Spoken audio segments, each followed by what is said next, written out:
ഉപയോഗിച്ചിരുന്നത്. ഏറ്റവും സാധാരണക്കാരായിട്ടുള്ള ഒരുപാട് ആളുകളെ, പാവപ്പെട്ട ഒരുപാട് ആളുകൾക്ക്, രോഗികളായിട്ടുള്ള ആളുകൾക്ക്, ഇതുപോലെ വിദ്യാഭ്യാസം നിഷേധിക്കപ്പെടുന്ന ആളുകൾക്ക്, സാമ്പത്തികമായിട്ടുള്ള പ്രയാസം വരുന്ന സമയത്ത് വിദ്യാഭ്യാസം മുടങ്ങുന്ന ആളുകൾക്കൊക്കെ പലതരത്തിലുള്ള സഹായങ്ങൾ ചെയ്തു കൊടുക്കാൻ എല്ലാ കാലത്തും അശോകൻ മുൻപന്തിയിൽ നിന്നിരുന്നു എന്നുള്ളതാണ് അദ്ദേഹത്തിൻ്റെ ഓർമ്മ പുതുക്കുന്ന സമയത്ത് നമുക്ക് മനസ്സിലാക്കാൻ വേണ്ടി കഴിയുന്ന ഏറ്റവും പ്രധാനപ്പെട്ട കാര്യം. വെള്ളൂരിലെ ഏറ്റവും പ്രധാനപ്പെട്ട ഒരു ബാങ്കായ സഹകരണ ബാങ്കിൻ്റെ മുൻപന്തിയിൽ ദീർഘകാലം അതിൻ്റെ ഡയറക്ടറായിട്ട് പ്രവർത്തിക്കുകയും അതിൻ്റെ സാമ്പത്തിക സ്രോതസ്സിൻ്റെ ഏറ്റവും പ്രധാനപ്പെട്ട നെടുത്തൂണായി പ്രവർത്തിക്കാനും അദ്ദേഹത്തിന് സാധിച്ചു. അതുപോലെ വളരെ ലളിതമായിട്ട് ജീവിക്കുകയും ഒരുപാട് സൗകര്യങ്ങൾ ഉണ്ടായിട്ട് പോലും അത്തരം സൗകര്യങ്ങളൊക്കെ നിഷേധിച്ച് ഒരു സാധാരണ മനുഷ്യനെ പോലെ ഈ സമൂഹത്തിൽ ജീവിക്കുകയും നിശബ്ദനായി ജീവിക്കുകയും അതുപോലെ തന്നെ നിസ്വാർത്ഥമായി ജീവിക്കുകയും ചെയ്തിട്ടുള്ള ഒരാളായിട്ടാണ് അശോകൻ നമ്പ്യാരെ കുറിച്ച് നമുക്ക് ഓർമ്മിക്കാൻ വേണ്ടി കഴിയുന്നത്. എന്നേക്കാൾ കൂടുതൽ അദ്ദേഹത്തെ അറിയുന്നവരും അദ്ദേഹത്തെ മനസ്സിലാക്കിയവരുമാണ് എൻ്റെ മുമ്പിൽ ഇരിക്കുന്നത് എന്നുള്ളത് കൊണ്ട് തന്നെ ഞാൻ അദ്ദേഹത്തെക്കുറിച്ച് കൂടുതൽ ദീർഘമായി സംസാരിക്കുന്നില്ല. അദ്ദേഹത്തിൻ്റെ ഓർമ്മകൾക്ക് മുമ്പിൽ അശ്രുപൂക്കൾ അർപ്പിക്കുകയാണ്. ഇവിടെ ഇന്ന് നടക്കുന്ന ചടങ്ങിൽ ഈ ഒരു കടമ്പ കടന്നു എന്നാണ് അർത്ഥം. അന്ന് 10-60 കുട്ടികൾ SSLC പരീക്ഷയ്ക്ക് ഇരുന്നാൽ ആകെ ഫസ്റ്റ് ക്ലാസ് കിട്ടുന്നത് 4-5 കുട്ടികൾക്ക് മാത്രമാണ്.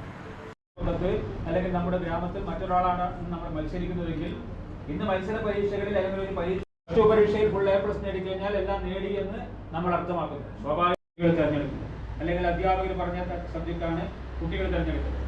ചില പാഷൻസ് ഉണ്ടാവും. ആ മേഖലയിൽ തന്നെ വിജയിക്കാനും മറ്റുള്ളവരുടെ സമ്മർദ്ദങ്ങൾ SSLC പാസ്സായിട്ടുണ്ടാവില്ല. നിങ്ങളുടെ അമ്മ ചിലപ്പോൾ SSLC പാസ്സായിട്ടുണ്ടായില്ല. കാരണം എന്തുകൊണ്ടാണ്?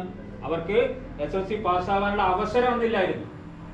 അവർക്ക് അന്ന് രാജാസ് ഹൈസ്കൂളും ദുർഗ ഹൈസ്കൂളും മാത്രമേ ഉണ്ടായിരുന്നുള്ളൂ. നടന്നിട്ട് പോകണമായിരുന്നു പഠിക്കാൻ വേണ്ടി. അതുപോലെ തന്നെ അച്ഛനെയും അമ്മയും പണിക്ക് സഹായിക്കണം. കൂലിപ്പണി മാത്രമാണ് ജീവിക്കാനുള്ള ഒരേ ഒരു മാർഗം. അവരെ സഹായിക്കണം, വീട്ടുപണിക്ക് സഹായിക്കണം. അതുകൊണ്ടാണ് അന്ന് പഠിക്കാതിരുന്നത്. ഇന്ന് പഠിക്കാതിരുന്നാലോ അത് എല്ലാ സാധ്യതകളും നമ്മുടെ മുമ്പിലുണ്ടായിട്ടും എല്ലാ അവസരങ്ങളും നമ്മുടെ മുമ്പിലുണ്ടായിട്ടും നമ്മൾ പഠിക്കാത്തവരായിട്ട് കാലം നമ്മളെ വിലയിരുത്തും. അതുകൊണ്ട് എല്ലാ പ്രലോഭനങ്ങളും എല്ലാ മോഹങ്ങളും നമ്മുടെ മുമ്പിൽ വരുന്ന ഒരു കാലത്ത് ഈ പ്രതിസന്ധികളെയും ഈ ബുദ്ധിമുട്ടുകളെയും പ്രയാസങ്ങളെയും ഒക്കെ അതിജീവിച്ച് മുന്നോട്ട് പോവുക എന്നുള്ളതായിരിക്കണം നിങ്ങളുടെ ജീവിത ലക്ഷ്യം. അതിന് നിങ്ങൾക്ക് മുന്നിലുള്ള ഒരുപാട് മാർഗങ്ങൾ, ഒരുപാട് മാതൃകകൾ നിങ്ങളുടെ മുമ്പിലുണ്ട്. ആ മാതൃകകൾ സ്വീകരിക്കാൻ വേണ്ടി നിങ്ങൾക്ക് തയ്യാറാണ്. നമ്മുടെ അച്ഛനും നമ്മുടെ അമ്മയും അവരുടെ ജീവിതത്തിന്റെ വലിയ ഒരു സമയം ചെലവഴിക്കുന്നത്, പ്രാർത്ഥിക്കുന്നത്, അധ്വാനിക്കുന്നത്, പരിശ്രമിക്കുന്നത് എല്ലാം നിങ്ങൾക്ക് വേണ്ടിയാണ്. അവരുടെ ജീവിതത്തിലെ ഏറ്റവും ആദ്യത്തെ അജണ്ട എന്ന് പറയുന്നത് സ്വന്തം മക്കളാണ്. അവരുടെ പ്രാധാന്യം കഴിച്ചു മാത്രമേ അവർക്ക് സ്വന്തം ദുഃഖങ്ങളും സ്വന്തം മറ്റു കാര്യങ്ങളൊക്കെ ഉള്ളൂ. അതുകൊണ്ട് അവർക്ക് എന്താണ് നിങ്ങൾ തിരിച്ചു കൊടുക്കുന്നത് എന്ന് അറിയേണ്ടത്, അത് മനസ്സിലാക്കേണ്ടത് നിങ്ങളാണ്. അവർക്ക് നിങ്ങളെ വളർത്തി താഴെ വെച്ചാൽ ഉറുമ്പരിക്കും, തലയിൽ വെച്ചാൽ വേനരിക്കുമെന്ന് പറഞ്ഞ് നിങ്ങൾ വളർത്തിക്കൊണ്ടുവന്ന നിങ്ങളുടെ രക്ഷിതാക്കൾക്ക് നിങ്ങൾ കൊടുക്കേണ്ട ഏറ്റവും വലിയ പ്രതിഫലം എന്താണ് എന്നുള്ളത് നിങ്ങളുടെ കരിയർ തന്നെയാണ്. ആ കരിയറിലൂടെ മാത്രമേ നിങ്ങൾക്ക് ആ മറുപടി കൊടുക്കാൻ വേണ്ടി കഴിയൂ. അതിന് നിങ്ങൾക്ക് സാധിക്കണം. ഈ ദിവസത്തിൽ ഞാൻ സുദീർഘമായിട്ട് സംസാരിക്കുന്നില്ല. അശോകൻ നമ്പ്യാരുടെ ഓർമ്മകൾക്ക് മുമ്പിൽ ഒരിക്കൽ കൂടി അശ്രുപൂക്കൾ അർപ്പിച്ചുകൊണ്ട് നിങ്ങൾക്ക് എല്ലാവർക്കും ജീവിതത്തിൽ വലിയ വിജയം ഉണ്ടാകട്ടെ എന്ന് മാത്രം ആശംസിച്ചുകൊണ്ട് എൻ്റെ വാക്കുകൾ ഉപസംഹരിക്കുന്നു. നമസ്കാരം. രാജ്യങ്ങളിലെ വിദ്യാർത്ഥികളാണ് അല്ലെങ്കിൽ മറ്റേതെങ്കിലും തരത്തിലുള്ള പ്രതിഭകളാണ് നമുക്ക് പുതിയ കാലത്തിലെ വിദ്യാർത്ഥികൾ പഠിക്കുന്നതും ജയിക്കുന്നതും എന്ന് നമ്മൾ അറിയാം. അപ്പോൾ നമ്മൾ സ്വാഭാവികമായിട്ട് പ്രവർത്തിക്കുന്ന ഈ സ്ഥാപനം വിജയികളെ ഒരു വിദ്യാഭ്യാസ മേഖലയിൽ അല്ലെങ്കിൽ അതുപോലെയുള്ള മേഖലകളിൽ വിജയിച്ച ആൾക്കാരെ അനുമോദിക്കാൻ കൂടിയാണ് ഈ ചടങ്ങ് സംഘടിപ്പിച്ചിരിക്കുന്നത്.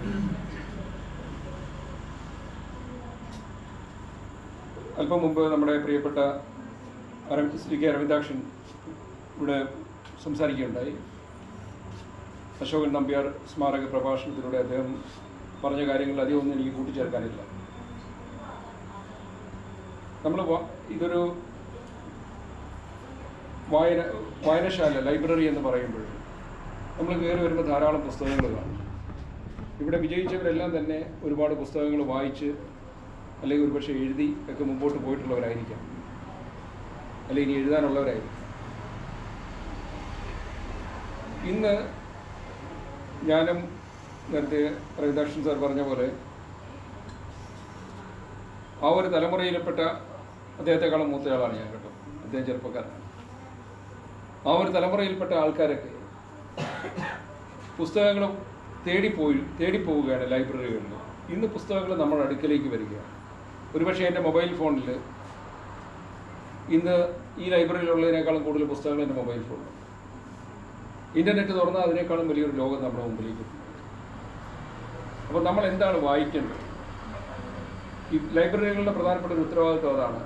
അത് നമുക്ക് വേണ്ടി നമ്മൾ വായിക്കേണ്ട പുസ്തകങ്ങൾ നമ്മുടെ മുമ്പിലേക്ക് എടുത്തു വെച്ച് തരുന്നുണ്ട്. കണ്ണുകൊണ്ട് അല്ലെങ്കിൽ നമ്മുടെ ഇന്ദ്രിയങ്ങൾ കൊണ്ടെല്ലാം പല പ്രയോജനങ്ങളുണ്ട്.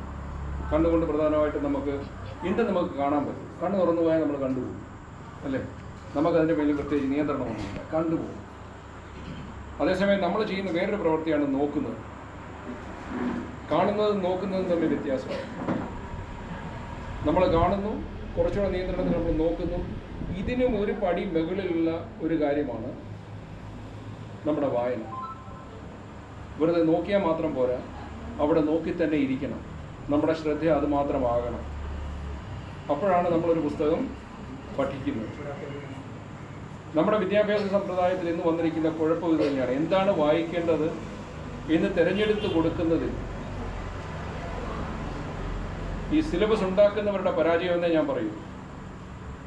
എന്താണ് കുട്ടികൾ പഠിക്കേണ്ടതെന്ന് ആ പുസ്തകം കൊടുക്കുന്നവർക്ക് അവധാനത ഇല്ലെങ്കിൽ കുട്ടികൾ എന്തെങ്കിലുമൊക്കെ പഠിക്കും.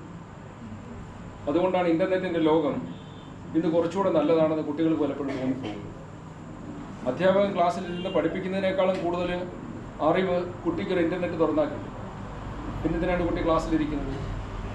അപ്പോൾ കുട്ടിയെ കാണാൻ വേണ്ടിയല്ല, നോക്കാൻ വേണ്ടിയല്ല, വായിക്കാൻ വേണ്ടിയാണ്, വായിച്ച് പഠിക്കാൻ വേണ്ടിയാണ് നമ്മൾ വിദ്യാഭ്യാസ സ്ഥാപനങ്ങളിലേക്ക് പോകേണ്ടത്. ഇല്ലേ അതുപോലുള്ള പദ്ധതികൾ നമ്മൾ സൃഷ്ടിച്ചെടുക്കേണ്ടത്. അതുകൊണ്ടാണ് ബേക്കൻ 17-ാം നൂറ്റാണ്ടിൽ 1625 എഴുതിയ ഒരു എസ്സേ ഉണ്ട്. ഓഫ് സ്റ്റഡീസ് എന്നാണ് അതിൻ്റെ പേര്. Some books are to be chewed and digested. ചിലതിങ്ങനെ മനുഷ്യൻ്റെ പേരിലാണ് ഈ വായനശാല അറിയപ്പെട്ടത്. ഒരു കാലത്ത് നമ്മളെന്ത് പഠിക്കണമെന്ന് മറ്റുള്ളവർ തീരുമാനിച്ചിരുന്നിടത്തുവന്ന് നമ്മളെന്ത് പഠിക്കണമെന്ന് നമ്മൾ തന്നെ തീരുമാനിക്കുക. നിങ്ങൾ ഓർക്കുക നിങ്ങളെങ്ങനെ നിങ്ങളായെന്ന് പ്രസിദ്ധമായ കവിതയുണ്ട്. നിങ്ങൾ ഓർക്കുക നിങ്ങളെങ്ങനെ നിങ്ങളായെന്ന്. കേശവ്ജി അനുസ്മരിക്കുമ്പോൾ എന്നോ പോയി ഒരു ചരിത്രത്തിലെവിടെയോ മാഞ്ഞു പോയൊരു പേരല്ലത്. മാധവേട്ടനെ ആലോചിക്കുമ്പോൾ എന്നോ മാഞ്ഞു പോയൊരു പേരൊന്നുമല്ലത്. അതുപോലൊരു പുസ്തകം, ഒരു ഇന്ത്യ കണ്ട ഏറ്റവും മഹാനായ ഒരു മനുഷ്യൻ്റെ ആത്മകഥയാണെന്ന് ഇവിടെ നിരത്തി വെച്ചിരിക്കുന്നത്. ഈ കുട്ടികൾക്കെല്ലാം അത് കിട്ടും. വായിച്ച് പഠിച്ച് ചവച്ചരച്ച് ദഹിപ്പിച്ച് നിങ്ങളുടെ സ്വന്തമാക്കേണ്ട ഒരു പുസ്തകമാണ് എൻ്റെ സത്യാന്വേഷണ പരീക്ഷണങ്ങൾ. ഇതുപോലുള്ള പുസ്തകങ്ങൾ അവയിലൂടെയാണ് മൂല്യങ്ങൾ നമ്മിലേക്ക് എത്തുന്നത്. ജീവിതത്തിൽ എന്ത് പോയാലും സ്വന്തമായി നിങ്ങൾക്ക് മൂല്യങ്ങളില്ലെങ്കിൽ, ആ മൂല്യങ്ങൾ നമുക്ക് തിരിച്ചറിയാൻ പറ്റുന്നില്ലെങ്കിൽ നമ്മുടെ ജീവിതം പരാജയം. നേരത്തെ പറഞ്ഞതുപോലെ കരിയർ, ഇന്നിപ്പം 10, 30, 35 വയസ്സ് റിട്ടയർ ചെയ്യുന്ന ആൾക്കാരുണ്ട്. അതവരുടെ ചോയ്സാണ്. ആവശ്യം പോലെ പൈസ ഉണ്ടാക്കി കഴിഞ്ഞു. പൈസ ഉണ്ടാക്കാൻ ബുദ്ധിമുട്ടുള്ള കാലമൊന്നുമല്ല. സ്റ്റോക്ക് മാർക്കറ്റിൽ ഇറങ്ങിയാൽ മതി. ഒരത്യാവശ്യം ബുദ്ധി ഉണ്ടെങ്കിൽ കുറച്ച് കെയർഫുൾ ആയിട്ടിരുന്നാൽ നിങ്ങൾക്ക് പൈസ ഉണ്ടാക്കാം. ഒരു സ്റ്റാൻഡേർഡ് ഒരു ടെക്നിക്ക് പറയുന്ന പോലെ 6000 രൂപ ഒരു മാസം നിങ്ങൾക്ക് സിസ്റ്റമാറ്റിക് ഇൻവെസ്റ്റ്മെൻറ്റ് പ്ലാനിലായിട്ട് നിങ്ങൾക്ക് മ്യൂച്വൽ ഫണ്ടിൽ ഇൻവെസ്റ്റ് ചെയ്യാൻ പറ്റുമെന്നുണ്ട്. 10% ഹൈക്ക് കൊടുത്ത് ഇൻവെസ്റ്റ് ചെയ്ത് അടുത്തൊരു 30 വർഷത്തേക്ക് നിങ്ങൾക്ക് ഇടാൻ പറ്റുമെങ്കിൽ നിങ്ങൾ ഇറങ്ങുമ്പോൾ ഒരു 6 കോടി രൂപ 7 കോടി രൂപ നിങ്ങളുടെ പോക്കറ്റിലുണ്ടാകും. അതിന് വലിയ ബുദ്ധിമുട്ടുള്ള കാര്യമൊന്നുമല്ല, അറിവുണ്ടായാൽ മാത്രം മതി. നിങ്ങൾക്ക് റിട്ടയർ ചെയ്യാൻ, ജോലി ചെയ്യാതെ തന്നെ ജീവിക്കാവുന്ന സാഹചര്യമൊന്നുമുണ്ട്. ഇന്ന് നമ്മൾ ജീവിക്കുന്ന സാഹചര്യത്തിൽ നിങ്ങളുടെ ഈ ചെറുപ്രായത്തിലുള്ള എൻ്റെ മുമ്പിലിരിക്കുന്ന കുട്ടികൾക്ക് അവരെ സ്വപ്നം കാണാൻ പഠിപ്പിക്കുക. ചെറിയ സ്വപ്നങ്ങൾ കാണാൻ പഠിപ്പിക്കാതിരിക്കുക. നമ്മുടെ പൈഴികൾ നമ്മുടെ കുട്ടികളുടെ മുമ്പിൽ അടിച്ചേൽപ്പിക്കാതിരിക്കുക. അവർ സ്വപ്നം കാണട്ടെ, വളരട്ടെ, വളർന്ന് മുമ്പോട്ട് പോകട്ടെ. ആകാശം പോലും അല്ല ഇന്നവരുടെ സീമകൾ, ആകാശം പോലും അല്ല. ആകാശം എന്ന് പറയുന്നത് നമ്മൾ ഈ നീല നിറത്തിൽ കാണുന്നത്, അതിനപ്പുറത്തേക്കാണ് അവരുടെ. ഇന്ത്യ ഒരു കാലത്ത് ചന്ദ്രനെ തൊടില്ല എന്ന് പറയുന്നിടത്ത് നമ്മൾ അതിൻ്റെ അപ്പുറത്തേക്ക് പോയി കഴിഞ്ഞു. ഈ കുട്ടികളിൽ ആത്മവിശ്വാസം ഉണ്ടാക്കി കൊടുക്കുക, അവർ വളരട്ടെ. നമ്മുടെ കഴിവുകളെ അങ്ങേയറ്റത്തെത്തിക്കുക എന്നുള്ളതാണ് പ്രധാനം. പകരം നമ്മൾ ചെയ്യുന്നത് എന്താ? നമ്മുടെ കുട്ടികളോട് പറഞ്ഞു കൊടുക്കുന്നത് എന്താ? സേഫ് ആയിട്ടിരിക്കുക. ഒരു കരിയർ എടുക്കുമ്പോഴെങ്ങനെയാണ് എടുക്കേണ്ടത്? ഏറ്റവും സേഫ് ആയിട്ടുള്ള കരിയർ എടുക്കണം. സേഫായിട്ട് കളിച്ചാൽ നിങ്ങൾ ഒരിക്കലും മുമ്പോട്ട് പോകില്ല. പുസ്തകം വായിച്ച് നമ്മൾ ലൈബ്രറിയിൽ ഇരുന്നാൽ നമ്മൾ ഒരുപാട് യാത്ര ചെയ്യും. ആ കസേരയിൽ ഇരുന്നുകൊണ്ട് മാത്രമേ നമ്മൾ യാത്ര ചെയ്യൂ. പുസ്തകം വായിച്ച് അറിവാർജിച്ച് അത് നമ്മുടെ ജീവിതത്തിൽ പ്രാവർത്തികമാക്കിയെടുത്ത് സ്കില്ല് ഡെവലപ്പ് ചെയ്യുക. ഓരോരുത്തർക്കും യുണീക്കായിട്ടുള്ള കഴിവുകളുണ്ട്, അതനുസരിച്ച് സ്കിൽ ഡെവലപ്മെൻറ്റ്. പുതിയ വിദ്യാഭ്യാസ പദ്ധതി, ന്യൂ എഡ്യൂക്കേഷൻ പോളിസി എന്ന് പറയുന്നത് ഇപ്പോൾ അതാണ്. ഇപ്പോൾ 10ാം ക്ലാസ് 12ാം ക്ലാസ് ഒക്കെ പഠിച്ചു കഴിഞ്ഞാൽ ഈ കോളേജിലേക്ക് നിങ്ങൾ പോകുമ്പോൾ നിങ്ങളുടെ മുന്നിലേക്ക് വരുന്ന പ്രധാനപ്പെട്ട വെല്ലുവിളി ഇതാണ്: നിങ്ങളെ എങ്ങനെ സ്വയം സൃഷ്ടിക്കുന്നു എന്നുള്ളതാണ്. പുതിയ വിദ്യാഭ്യാസ പദ്ധതിയുടെ കാതലായ മാറ്റം ഇതാണ്. ഞങ്ങളുടെ കാലത്ത് ഞങ്ങളുടെ അധ്യാപകർ ഞങ്ങളോട് പറയുമായിരുന്നു, അധ്യാപകർ പോലും പറയത്തില്ല, സ്റ്റേറ്റ് പറയുമായിരുന്നു, ഇത് പഠിച്ചാൽ മതി. വായനശാലയിൽ ഇതുപോലെ പരിപാടി വിതരണം ചെയ്യുന്നുണ്ട്. പ്രാവശ്യം പ്രസ്തുത എൻഡോമെന്റിൽ അർഹനായിട്ടുള്ളത് മുഹമ്മദ് ഇസ്തിയാൻ YK എന്ന കുട്ടിയാണ്.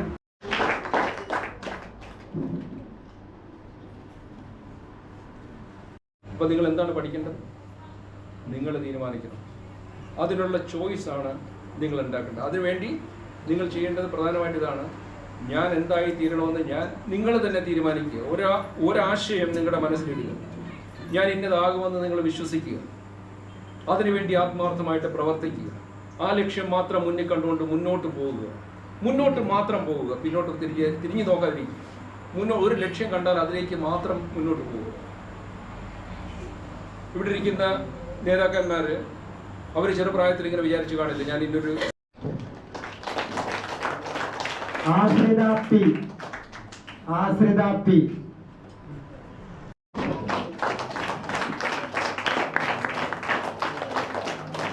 അനുരഞ്ജന S. അടുത്തതായി